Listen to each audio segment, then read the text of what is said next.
জয়রাম। গুরু শক্তি মন্ত্র শিক্ষা চ্যানেল থেকে আপনাদের সবাইকে সুস্বাগতম। দূরে কিংবা কাছে যে যেখান থেকে চ্যানেলটা দেখছেন, আশা রাখছি আপনারা ভালো সুস্থ আছেন। আপনাদের ভালো সুস্থ থাকা একান্ত কামনা করি। আজকে আপনাদের মাঝে একটা বিষয় তুলে ধরছি। বিষয়টা হচ্ছে যে কোনো পুতুল বা মূর্তির প্রাণ প্রতিষ্ঠিতা করা। আমি যেসব মন্ত্র আপনাদের সামনে উপস্থিত করি সবই স্বয়ংসিদ্ধ উস্তাদমুখী বিদ্যা। মন্ত্র মুখস্থ হলে মন্ত্র কাজ করবে। এসব মন্ত্র আলাদাভাবে সিদ্ধি করতে হবে না। যদি কেউ পার্সোনাল তন্ত্রবিদ্যা শিখতে চান, তেনারা আমার সঙ্গে যোগাযোগ করতে পারেন। আপনাদের একজন সঠিক উস্তাদ তৈরি করার চেষ্টা করব। আমার চ্যানেলটা যদি আপনাদের ভালো লাগে, যদি ভাবেন যে চ্যানেলে মন্ত্র দিয়ে আপনাদের কাজ হবে, তাহলে চ্যানেলটাকে লাইক শেয়ার করবেন, চ্যানেলটাকে সাবস্ক্রাইব করে চ্যানেলের সঙ্গে থাকবেন, যাতে নিত্য নতুন ভিডিও আপলোড দেওয়ার সঙ্গে সঙ্গে ভিডিওটা আপনাদের কাছে দ্রুত পৌঁছে যায়। যাই হোক, মন্ত্রটা আমি স্ক্রিনে লিখে দিচ্ছি। মন্ত্রটা আপনার স্ক্রিন থেকে দেখে নেবেন।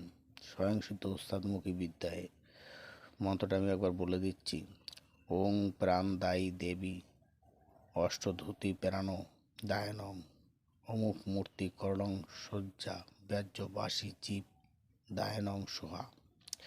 এই যেখানে অমুক মূর্তি লেখা আছে, ওই জায়গায় যদি আপনি কোনো মানুষের প্রাণ প্রতিষ্ঠিত করতে চান, তাহলে ওই অমুকের জায়গায় ওই যার প্রাণ প্রতিষ্ঠা করবেন, তখন ওখানে ওর বাবার নাম ধরে বলতে হবে যে অমুকের পুত্র অমুকের মূর্তি করণং শয্যা।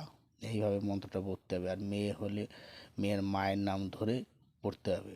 আর যদি কোনো দেবদেবীর প্রাণ প্রতিষ্ঠা করতে চান, তাহলে এবার ওই দেবদেবীর নাম ধরে বলবেন অমুক মূর্তি, মানে অমুক দেবী মূর্তি বা অমুক দেব মূর্তি, মানে এইভাবে বলে কাজ করতে হবে। এই মন্ত্র স্বয়ংসিদ্ধ মন্ত্র, ওস্তাদমুখী বিদ্যা।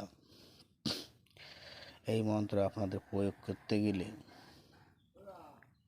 একটা তুলসী পাতা নেবেন, একটু দুধ গঙ্গা জল নেবেন, নিয়ে ওই এক মন্ত্র পড়বেন একবার, আর ওই পুতুলের জল ছিটা দেবেন।